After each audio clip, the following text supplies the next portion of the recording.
முதல்ல திரு பாலச்சந்திரன் உங்கள்கிட்டருந்தே தொடங்குறேன். முதல்ல தொகுதி பங்கீடு வியூகம், தேர்தல் அறிக்கை, பரப்புரை பயணம், இதெல்லாம் நம்ம பேசலாம். முதல்ல இந்த தொகுதி பங்கீடு வியூகத்தில் ஸ்டாலின், இபிஎஸ் யார் திறம்பட கையாண்டு வருவதாக பார்க்குறீங்க?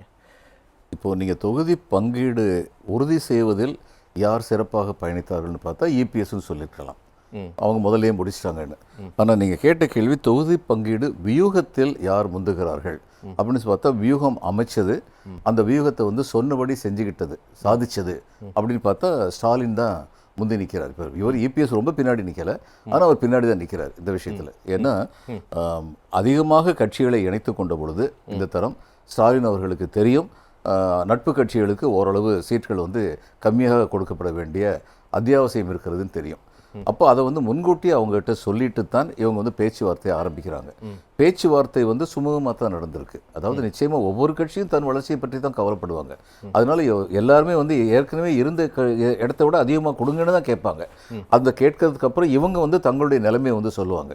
இதனால படிப்படியாக தான் இதில் வந்து ஒரு முடிவுக்கு வர முடியும் அப்படி நிலைமையில் அவங்க வந்து மனம் குன்றி போகாமல் 2 கட்டமாகவோ 3 கட்டமாகவோ 4 கட்டமாகவோ பேச்சுவார்த்தைகள் நடத்தி, இப்போ சிபிஎம் பொறுத்தமட்டில் மாநில நிர்வாக குழு முதற்கொண்டு கூடி இதை பற்றி ஆலோசித்து அதுக்கப்புறம் சிஎம்மும் இன்டர்வியூன் பண்ணி இதில் வந்து ஒரு முடிவுக்கு வர வேண்டியிருக்கு. ஆனால் இது எல்லாத்துலேயுமே அவங்க வந்து ஒரு முடிவுக்கு வந்திருக்காங்க, கசப்பில்லாத ஒரு முடிவுக்கு வந்திருக்காங்க எல்லா. ஆனால் அவங்களுடைய வார்த்தைகளை எதிர்க்கட்சிகள் கேட்குறாங்களே. இப்போ நேற்றைக்கு பேசிய திரு சண்முகம் 5 தொகுதி ஒப்பந்தம் கையெழுத்திட்டு வந்து எங்களுக்கு திருப்தி இல்லை அப்படிங்கிறத பதிவு பண்ணுறாரு. ஆனாலும் இந்த கூட்டணி சிதைந்து விடக்கூடாது, வலதுசாரி சக்திகள் வலுப்பெறக்கூடாது, நாங்கள் ஏற்றுக்கிறோம். திருமாவளவனும் அதே தான் சொல்கிறாரு. நாங்கள் வலதுசாரி சக்திகள் வலுப்பெறுவதை விரும்பலை, தமிழ்நாட்டினுடைய அரசியல் ஜனநாயகம் பாதுகாக்கப்படணும்னு இதை ஏற்றுக்கிறோன்னு. அப்போ எல்லாருமே வந்து வெளிப்படையாக சொன்னாலும் பாஜகவை எதிர்காட்டி அதை ஏற்றுக்கிறோம் அப்படின்ற நிலைக்கு வராங்களே. ஆனால் அதிமுக கூட்டணியில் அப்படியான வார்த்தைகள் வரலையே, எல்லாரும் சிரிச்சுக்கிட்டே கையை தூக்கி நிற்கிறாங்களே. அங்கே ஒரு ஸ்கூல் மாஸ்டர் இருக்கார், அதனால எல்லாரும் கையை கட்டிட்டு நிற்கிறாங்க. அப்படிப்பட்ட ஸ்கூல் மாஸ்டர் இங்கே இல்லை. அதனால இங்கே வந்து ஃபர்ஸ்ட் அமங் ஈக்குவல்ஸ் அப்படிங்கிற மாதிரி தான் சிஎம் வந்து நடந்துக்கிறாரு.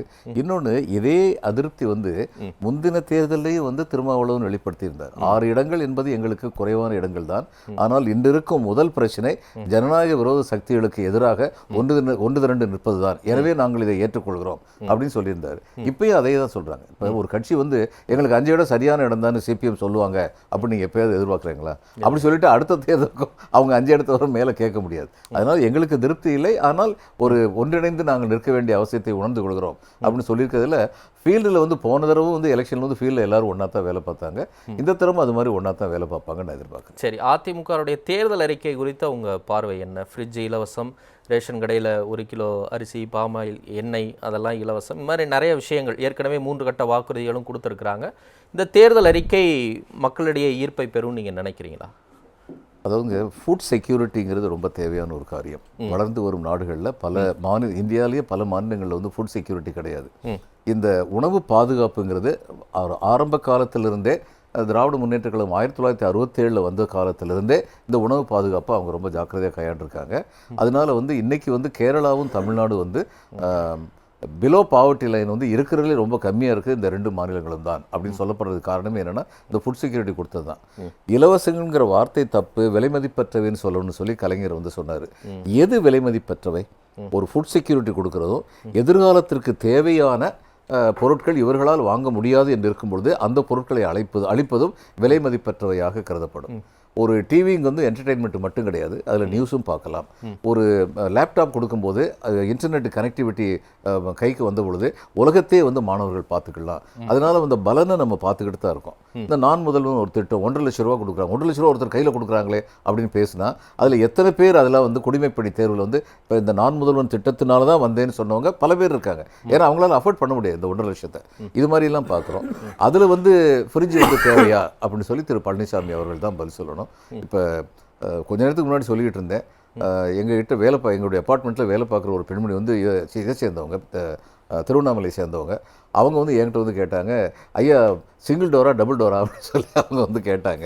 இப்படி அதுக்கப்புறம் இன்னொன்று அவங்க சொன்னாங்க, எங்களுக்கெல்லாம் ஒரு நாளைக்கு தேவையான சாப்பாடை தான் நாங்கள் சமைச்சு சாப்பிட்றோம், நாங்கள் எங்கள் ஃப்ரிட்ஜில் வச்சு 7 நாளைக்கு வச்சு சாப்பிட போகிறோம் அப்படின்னு கேட்டாங்க.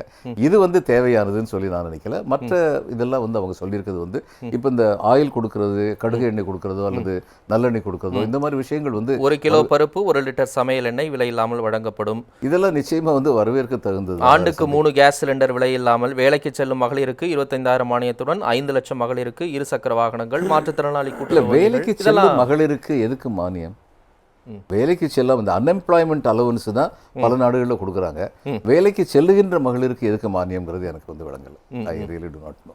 அதனால இதை வந்து இன்னும் ஆழமாக பார்த்தோம்னா விலைமதிப்பற்றவையாக சில காரியங்கள் நடைபெறலாம், வரவேற்க தகுந்தவை.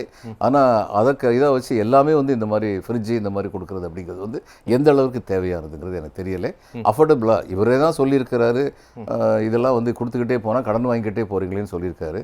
இப்போ இவர் கடன் வாங்காமல் டேக்ஸை கூட்டி இது எல்லாத்தையுமே சமாளிச்சிருவாரு. அதுக்கும் சொல்கிறார், வருவாயை பெருக்கி, தமிழ்நாடு அரசின் வருவாயை பெருக்கி இதெல்லாம் நாங்கள் சாத்தியப்படுத்துவோம். Tamil Nadu is one among the highest taxed states in the country as such.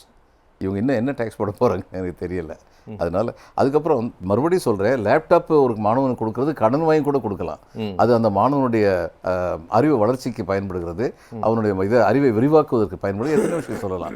அதே மாதிரி சைக்கிள் வந்து கொடுக்குறது, பெண்களுக்கு கொடுக்குறது, எஸ்பெஷலி மூமெண்ட் மொபிலிட்டி. அதே மாதிரி கழிப்பிடங்கள் வந்து ஸ்கூலில் வந்து பெண்களுக்கு, ஏன்னா நான் இதில் டிவிஷனல் கமிஷனில் வேலை பார்த்தபோது ஒரு இடத்துல போய் கேட்டபோது அவங்க வந்து சிஎம் டிஸ்கிரிப்ஷன் கிராண்ட்டில் வந்து அவங்க வந்து கேட்டிருந்தாங்க 8 லட்ச ரூபா. நான் கேட்டேன், இங்கே பெண்களுக்கு கழிப்பிடங்களே இல்லையே, உங்கள் இதில் வந்து அட்ரிஷன் ஜாஸ்தியாக இருக்குது, 7வது வகுப்புக்கு மேலே பெண் குழந்தைகள் படிக்கிறது இல்லையே, அப்படி இல்லை பெண்கள் வயசுக்கு வந்துடுறாங்க. நான் சொன்னேன் அது மட்டும் காரணம் இல்லை, இங்கே கழிப்பிடங்களே இல்லையே. அதனால் பெண்களுக்கு கழிப்பிடங்கள் கொடுக்கணும், பெண்களுக்கும் ஆண்களுக்கும் சைக்கிள் கொடுக்கணும். இல்லை 8 லட்சத்தில் அது பத்தாது. நான் சொன்னேன் உங்களை 8 லட்சத்துக்குள்ளே தான் கேட்கணும், யார் சொன்னது? அதுக்கு மேலே கேளுங்க. சிஎம்கிட்ட நான் பேசி 22 லட்சம் கேட்டாங்க, கூட 14 லட்சம் போட்டு அதை வாங்கி கொடுத்தோம். அதுக்கப்புறம் அட்ரிஷன் ரேட்டு கம்மியாச்சு. இது மாதிரி பல காரியங்கள் இருக்குது. இவைகளெல்லாம் தேவையான செயல்கள். ஆனால் எல்லாமே தேவையான செயல்கள் மட்டும் சொல்லியிருக்காங்கன்னா பிளேன் டு த கேலரிங்கிற மாதிரி பல விஷயங்கள் சொன்ன மாதிரி தெரியுது. சரி, அப்பார்ட் ஃப்ரம் தட் இன்னைக்கு தேர்தல் அறிக்கையை அறிவிச்சிட்டாரு, நேற்றைக்கு தொகுதி பங்கீடு முடிச்சிட்டாரு, நாளைக்கு பரப்புரைக்கு அவர் கிளம்புறாரு. இன்னும் திமுகவில் இன்னும் 3 கட்சிகள் இருக்குது, சில சிறிய கட்சிகளும் இருக்கிறாங்க. அடுத்தபடியாக இன்னும் பயண திட்டமோ வாக்குறுதிகளோ இன்னும் வராத நிலையில் எடப்பாடி பழனிசாமி ரொம்ப ஃபோர்ஸாக போகிறாரா? அவருடைய இந்த வேகம் கூட்டுதல்ங்கிறது அவருக்கு பாசிட்டிவாக இருக்கும்னு நினைக்கிறீங்களா? அவர் அப்படி நினைக்கிறார், பாசிட்டிவாக இருக்கும்னு சொல்லி. முதலில் ஓடியது யார் என்பது கேள்வி இல்லை, முடிவில் வென்றது யார் அப்படிங்கிறதான் கேள்வி. 2 பேரில் யார் வேணாலும் வெல்லலாம். ஆனால் முதல்ல ஒருத்தர் ஓட துவங்கிட்டாருங்கிறதுனால அவர் வந்து இதாக இருக்கார், மோர் பவர்ஃபுல்லாக இருக்காருன்னு சொல்லி அர்த்தம் கிடையாது. இன்னும் கொஞ்ச நாளில் எலெக்ஷன் சூடு பிடிக்கும். எல்லாத்தையும் எல்லாரும் பார்க்கத்தான் போகிறோம். சரி, ஓகே. பாலச்சந்திரன், 2 விஷயம். நேற்று ஒரு டிவி நிகழ்ச்சியில் பேசிகிட்டு இருக்கும்போது சொன்னேன், 27 இடத்த பிஜேபி கொடுத்து அவர் கண்டெயின் பண்ணது பெரிய சாதனை தான். அது நேற்று சொன்னேன். திரு கோட்டீஸ்வரன் சொல்கிறத நான் முழுக்க ஆமோதிக்கிறேன். ஆனால் வியூகம்னு சொல்லி வச்சு பார்க்கும்போது நேற்று வரைக்கும் நானும் நினச்சிக்கிட்டு இருந்தேன், ஒவ்வொரு தோழமை கட்சியோடையும் பொறுமையாக பேசி இவங்க சிபிஐ வெளியில் வந்தே சொன்னாங்க, திரு ஸ்டாலின் சொன்னார், உங்களுக்கு மட்டும் இல்லைங்க எங்களுக்கும் இடம் குறைச்சிக்க வேண்டிய தேவையில் இருக்கணும்னு. அப்போ ரேஷனலாக பேசி குறைச்சிருக்காங்கன்னு. ஆனால் நிச்சயமாக வந்து டிஎம்டிஏக்கு வந்து ஒரு ராஜ்யசபாவும் கொடுத்துட்டு கூட 10 சீட்டும் கொடுத்ததுங்கிறது வந்து பப்ளிக் பெர்செப்ஷன் ஒன்று இருக்குது. இந்த பப்ளிக் பெர்செப்ஷனில் இன்றைக்கி திமுக கீழே போயிருக்கு. ஃபர்ஸ்ட் ரவுண்ட்ல நீங்க சொன்னதிலிருந்து 2வது ரவுண்ட்ல மாறிட்டீங்க. இல்ல வியூகம், ஏன்னா இந்த 10 வந்தது எனக்கு தெரியாத நேரம். 10 கொடுத்ததுக்கு அப்புறம் இவங்க பப்ளிக் பெர்செப்ஷன்ல கீழே தான் போயிருக்காங்க. அதுல சந்தேகம். இன்னொன்று என்னன்னா, ஆனா இதே சமயம் நம்ம இன்னொன்று சொல்லுவோம், இது என்டிஏக்கும் தமிழகத்திற்கும் எதிரான யுத்தம்ங்கிறதுல எந்த வேறுபாடும் கிடையாது. அதை அவங்க தீவிரமாக சொல்லத்தான் போகிறாங்க, அதுக்கான காரியங்களோடு சொல்லத்தான் போகிறாங்க. அதனால மக்கள் மத்தியில் இந்த பப்ளிக் பெர்செப்ஷனை மாற்றுறதுங்கிறது கொஞ்சம் சிரமமான காரியம்தான்.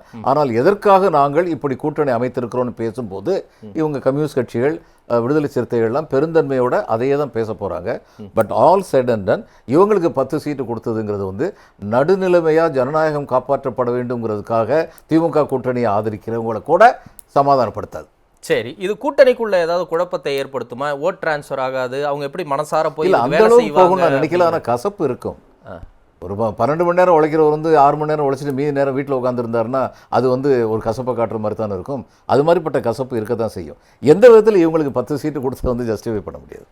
அப்படின்னா இவங்களுக்கு நான் கேட்குறேன், நீங்கள் அவங்களுக்கு 6 கொடுத்துட்டு இவங்களுக்கு 8 கொடுத்தது பதிலாக இது இவங்களுக்கு 10 கொடுக்கும்போது ஏன் அவங்களுக்கு 8 விசிகாவுக்கு 8 அதுக்கப்புறம் இவங்களுக்கு 10 கொடுத்துருக்கலாமே, புதுசாக வந்தவங்க விட்டுட்டு போயிருக்குன்னு சொல்லியிருக்கலாமே. இத்தனை காலமாக இவர்களோட விசுவாசமாக இருந்தவங்க எல்லா விதத்திலும் இவங்களோட ஒத்து போகலை. சிம்சனில் சாம்சங் ஒத்து போனாங்களா? ஒத்து போகலை. அப்படி இருந்தும் இவங்க கூட தான் இருக்காங்க. அப்போது அப்படிப்பட்டவங்களுக்கு வந்து சீட்டு குறைக்க வேண்டிய தேவை என்னங்கிறத சொல்லி அவங்கள சமாதானப்படுத்திட்டு அதுக்கப்புறம் டிஎம்டிக்கு 10 கொடுத்தது வந்து பப்ளிக் பெர்செப்ஷனில் வந்து சரிவாகத்தான் பார்க்கணும். இல்ல வட மாவட்டங்கள் அவங்களுக்கான செல்வாக்கு இருக்கு, லிங்குவிஸ்டிக் மைனாரிட்டி கிட்ட அவங்களுக்கு ஒரு கணிசமான வாக்கு வங்கி இருக்கு, அதையெல்லாம் அறுவடை செய்வதற்கு திமுகவினுடைய ஒரு நகர்வா இதை பார்க்க முடியாது. அவங்க லிங்குவிஸ்டிக் மைனாரிட்டியுடைய ஆதரவுலாம் வாங்கிட்டு இந்த நியூட்ரலா ஒரு 25% இருக்காங்கல்ல, எல்லா எலெக்ஷன்லையும் நியூட்ரலா இருக்க ஆளுங்க ஓட்டு போடுறாங்க, எந்த கட்சியும் சேராதவங்க இல்லை. அவங்கெல்லாம் நேற்று வரைக்கும் நான் நினைச்சேன் முழுக்க முழுக்க திமுக ஆதரவாளர்களாக தான் அவர்களில் பெரும்பான்மையானவர்கள் இருக்காங்க. ஏன்னா இவங்க 5 வருஷம் செய்த சாதனைகள், ஏன்னா நான் முதல்வன் திட்டத்தை மறக்க முடியுமா, புதுமைப்பெண் மறக்க முடியுமா, இது காலை உணவு வந்து ஸ்டூடெண்ட்ஸுக்கு கொடுத்ததை மறக்க முடியுமா? இவர் நெக்ஸ்ட் தேர்தலுக்கு மட்டும் இல்லை, அடுத்த தலைமுறையும் பற்றி கவலைப்படுகிறவராக இருக்கிறார் அப்படிங்கிற இமேஜ் இவருக்கு ஃபார்மாக இருக்கு. இது எல்லாம் இன்னைக்கும் இவருக்கு பாசிட்டிவ் தான். ஆனால் வித் ஆல் திஸ் இது வந்து அவருக்கு வந்து ஒரு சின்ன சர்க்கிள் தான் நினைக்கிறேன். சரி.